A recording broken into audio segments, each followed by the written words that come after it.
Hi friends, welcome to my channel. இன்றைக்கி டே 171. இன்றைக்கி நம்ம படிக்க போகிற 5 ஹிந்தி சென்டென்சஸ். ஃபஸ்ட்டு ஒன், மாணவன் மற்றும் மாணவி, லட்கா அவுர் லட்கி. ஆண் மற்றும் பெண், ஆண் மற்றும் பெண். ஆத்மி அவுர் அவுரத், ஆத்மி அவுர் அவுரத்.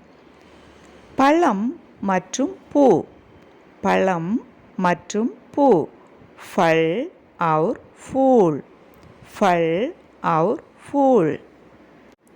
फोर्थ वन, பேனா மற்றும் புத்தகம், பேனா மற்றும் புத்தகம். கலம் और கிதாப், கலம் और கிதாப். மூக்கு மற்றும் காது, மூக்கு மற்றும் காது. நாக் और कान, நாக் और कान. அவுருங்கிறது அண்ட், அதை தான் நம்ம அவுருன்னு சொல்லுவோம் ஹிந்தியில். Okay friends, thank you.